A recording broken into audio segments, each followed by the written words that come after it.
All right. So we are back. Obviously, you guys can see we got a little bit of different setup. Upgrade. We upgraded a little bit. But yeah, so we're back. I'm with Austin Pack. I'm Mr. Wingate. So today we got a few topics. We're not going to really talk about games specifically. But the first topic we're going to be talking about is the introduction of the blue card to the games. They're not doing it to all games. Mainly the lower leagues to Yeah. start. See how it goes. But I think we both agree that we're confused as to why this is being added to the games, and so yeah, we just want to talk about it. I don't know what your thoughts are about it. I don't know some of your thoughts, but Well, we both have a lot of questions. Growing up, I played some indoor. I think we both played Yeah. indoor, and so a blue card is a thing used at least in American indoor soccer, and so I am familiar. It's essentially following, for those who don't know, it's essentially a hockey power play. If there is an extra That's literally what it is. violent foul that the ref deems bad enough, then you have to go sit in what they're calling the sin bin for 10 minutes, essentially giving the other team a power play and for so 10 minutes. yeah, I don't know if you saw this, Mesut Ozil tweeted right after it came out, how will Atletico Madrid ever have more than Yeah. 6 players I on the did see field? that. Just hilarious. But I think the idea behind it is less, power plays equals more goals. Yeah. More goals, more viewership. I'm sure that is what they're thinking. I would say the response has been pretty negative. Negative and confusion, because my thing is, what does the yellow card do then? Because Yeah. What's the difference? because the blue cards is, if you get a blue card, you're out for 10 minutes. You come back, you get another blue card, and you're out. Right. So the yellow card, the only difference is you don't have to sub out.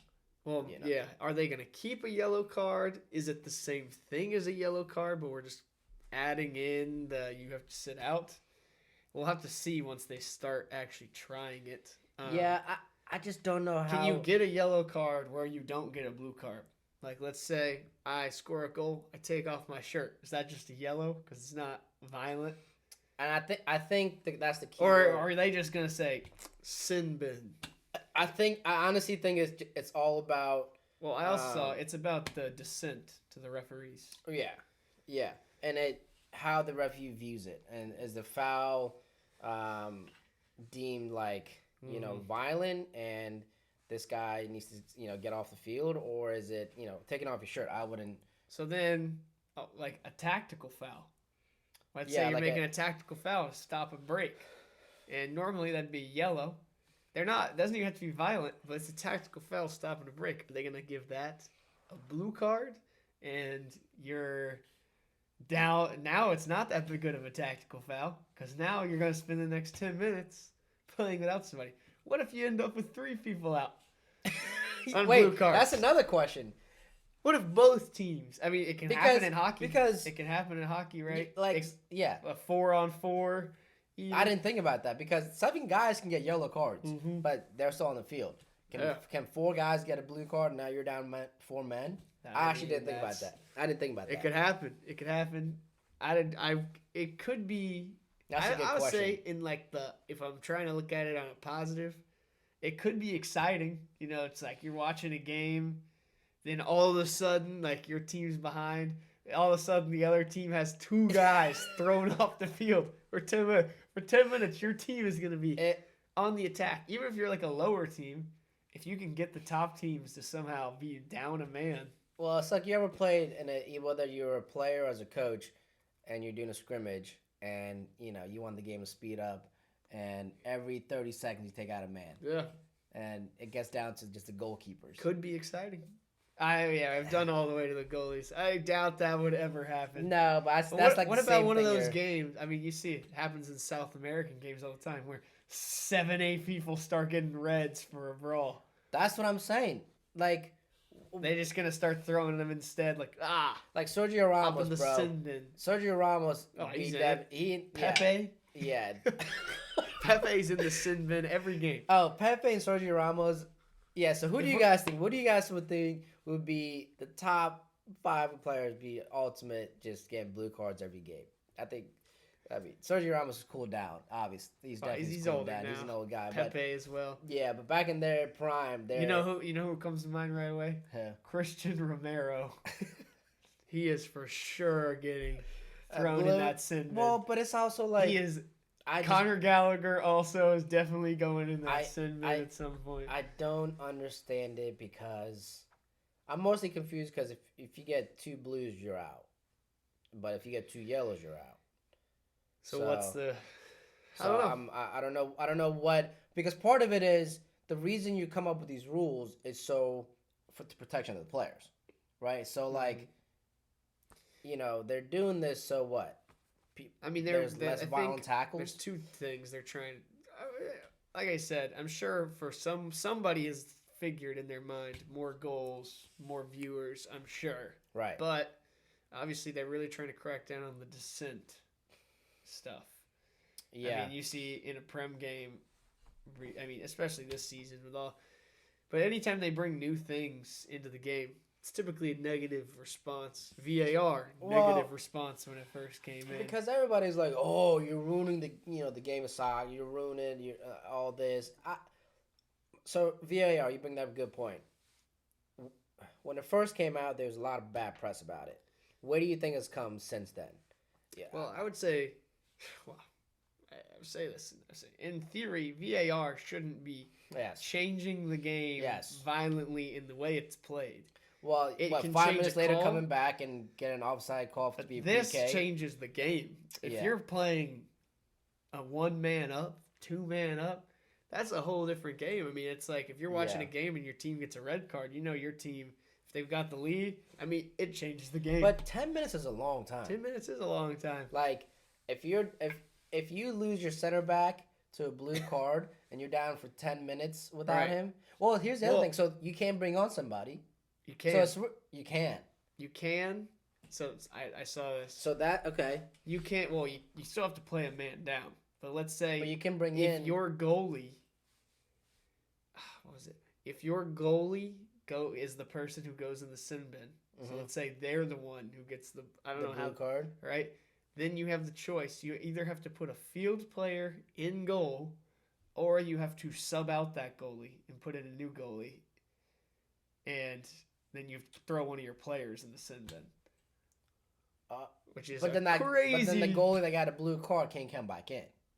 He can if you want to do the field player route, but I doubt anybody would want to throw a field player in for 10 minutes. That's what I'm saying. Unless you've got Olivier Giroud in there.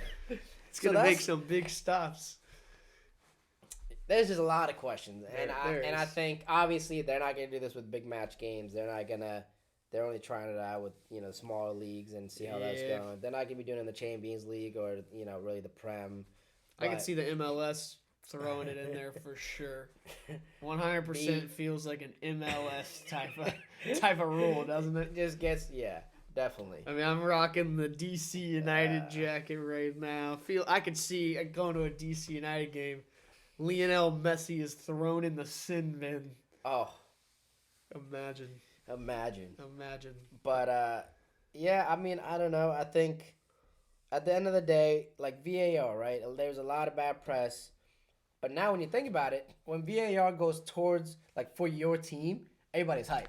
You're like, thank goodness you finally caught that. That's a PK. I'm glad we could go back. Sitting and waiting on VAR, you're like, but please. when it's for your team, it's great. VAR in concept, perfect. But when the only issue with VAR is that in the Premier League they make the wrong calls. Yeah. VAR should be great.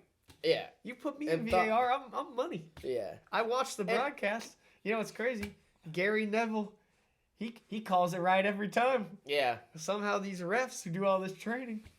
Well, and I think a lot of people's backlash about the VAR is like human error is human error. Yeah. And if they mess up, they mess up. How does that happen when you got several professional referees looking at these things? Yeah, and I mean, there are times where, the VAR, there was an offsides, and then they're playing on. Like 2 minutes later, they come back and like reviewing it, and you're like, all right, this would never happen. Yeah. And so that's when people get frustrated because you're like, all right, we've been playing for 3 minutes, now you're coming back for a PK. That's kind of crazy. Yeah. But But I mean, I'm VAR to me. I mean, it can be helpful, but that's not a topic. That's not a topic. But we can move into our. But yeah, next blue topic. card's crazy. We'll see how it goes. Definitely let us know what you guys think about the blue card rule. I'm sure a lot of people like us very confused for the sense of why it's even being brought in. But yeah, so that's we'll see. So, but yeah, we'll move on. Next, we wanted to talk about just some of the games that happened a few weeks ago. It was who was it? It was Bayern. The big ones we wanted to talk about. The big ones, the top Leverkusen and Bayern and Girona and Real Madrid. 2 big title race games. And one of them, the big dog won. One of them, the little dog pulled off I wouldn't say upset, since they were in first. Yeah. And they are undefeated in the season. I guess we can start with that one. Leverkusen came out 3-0 win against Bayern Munich. Leverkusen in control throughout of that one. They are still shockingly 30 games into the season. That's nuts. In all competitions, they have not lost. They could be looking at like the Bundesliga's version of the Invincibles. Yeah, I mean, we talked about this in our last episode. The wing backs that they use, Frimpong and Grimaldo, and they both scored against Munich. Munich, on the other hand, did not look good.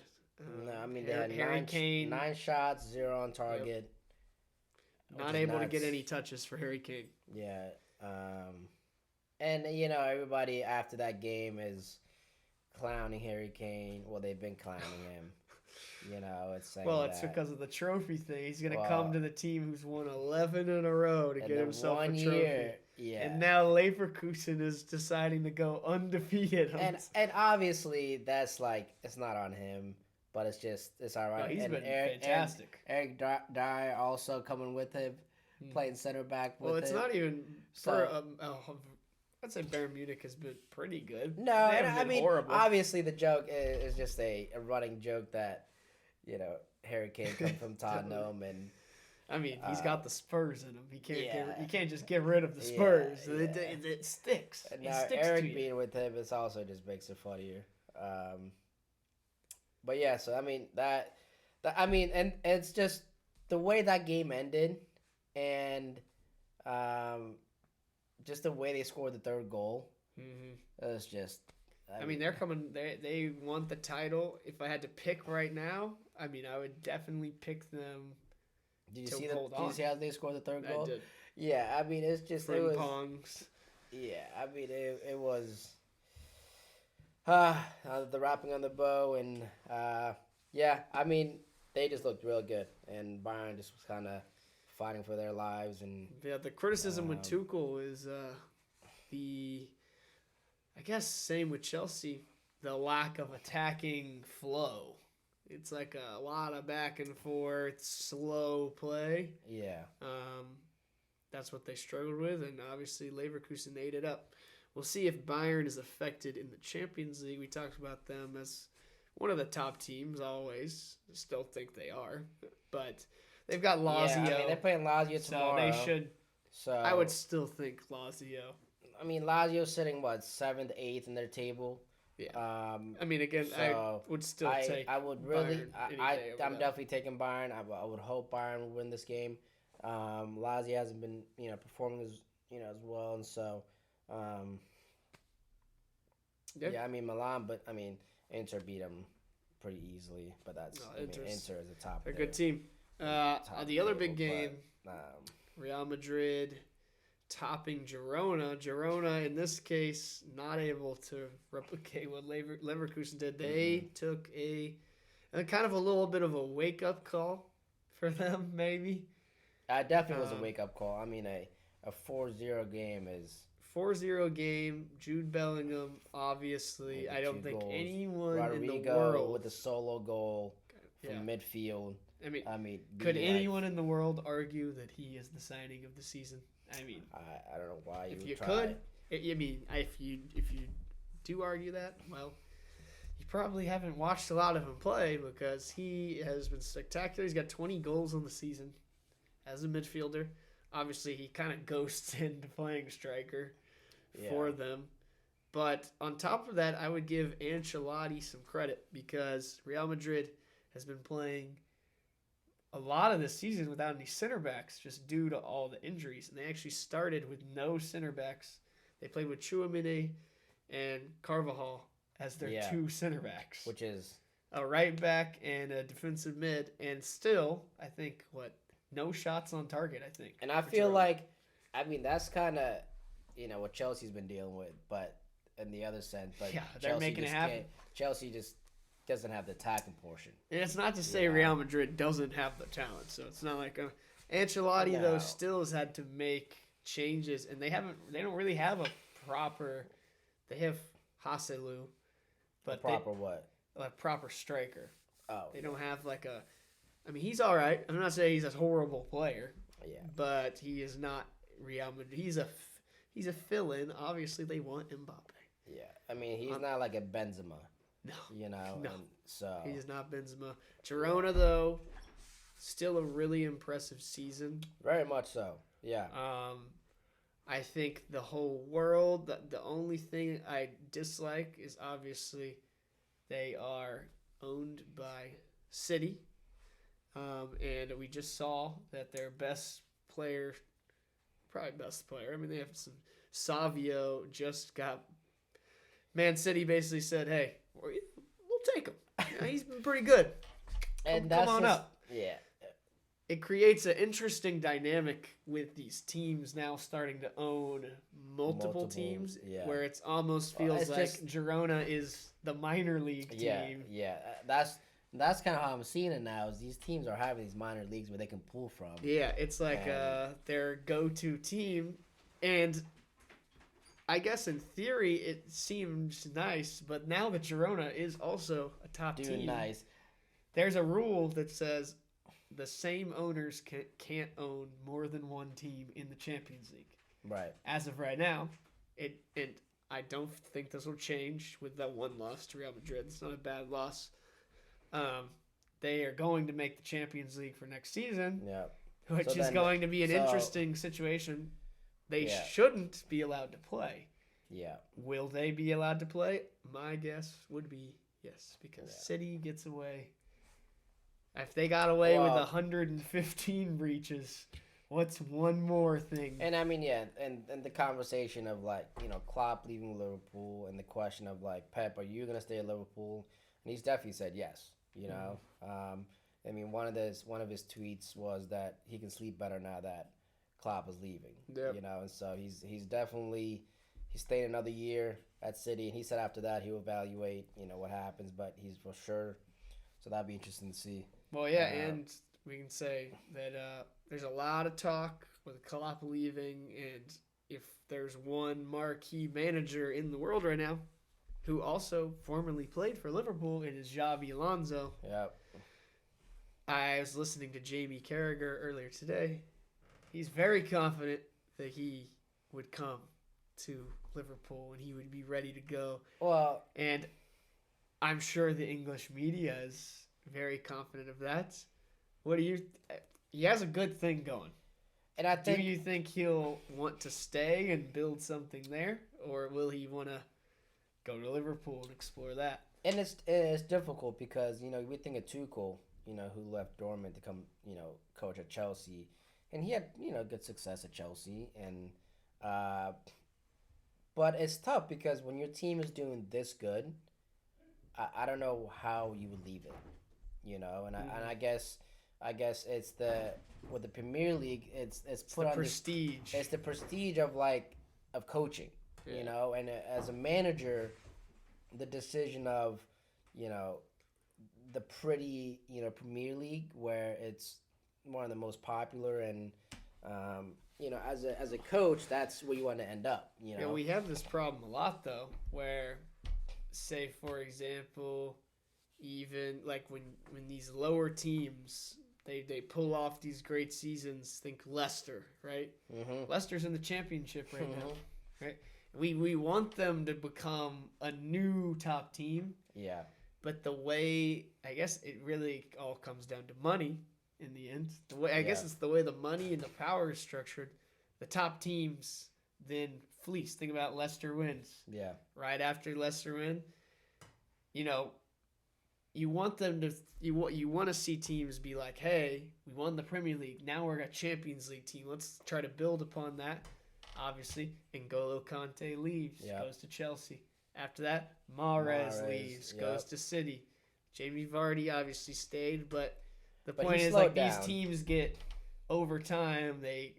So the question is Leverkusen? They're a young team, but this summer is City gonna come in and say, yeah, we'll take Wirtz, and then is Real Madrid gonna come in and say, yeah, we'll take Grimaldo, and then another team's gonna say, we'll take Frimpong, and then does Xavi Alonso want to be there once all their top players are taken? Yeah. So, and I think that's a great point because we don't know, as a team gets this good, they're starting to get seen by the top teams, you know, and so. But the other aspect comes down to those players. Do they feel the pride of I want to take Leverkusen to the top? Yeah. Or do I feel the pride of if Real Madrid comes in or Barcelona? Am I going to say yes? And most of the time, players do. Well, because as individually, sometimes you do got to you got to think of yourself as a player and where you want to be as a player. And but I think at the management side, it's like coming to Liverpool, it may be great because he's a great coach, but it might not translate. Yeah, it's different to league. Liverpool. That changes. It's a different league. And it's a different playing style. It's a different way. You are replacing a guy with it, who has the hearts of that fan base. And so if he comes in and things go poorly in those first few weeks, if you're not winning. The Premier League is ruthless. It's tough like Nick league. Saban leaving, bro. It's like... Yeah, if the guy coming in doesn't do well, the fans will turn quick. And I feel like he wouldn't be. I don't know. I feel like as a manager, it's not. You're coming into a completely different league, and so you can be a great coach. Not that he wouldn't be a great coach in the Premier League, but I just think there's so much that goes into it. It's not. You got a whole new squad, whole new playing style, whole new teams you're playing, and. Like Tuchel. I mean, he did well, but he also got let go. Which, in that sense, there was a lot that went on into it. But there's a lot that went on to his, departure. But at the same time, I don't know. It's not just a yes or a no. There's a lot of factors that go into it. We'll see. Do I think he would? What do you decide? I'm gonna say I think he was. Think? I think he was gonna stick and stay. As enticing as it is, then it's a question of who would Liverpool get if he decides to stay, and who knows? Honestly, I have no idea. And it's I've seen a couple headlines about Jose Mourinho coming to Chelsea.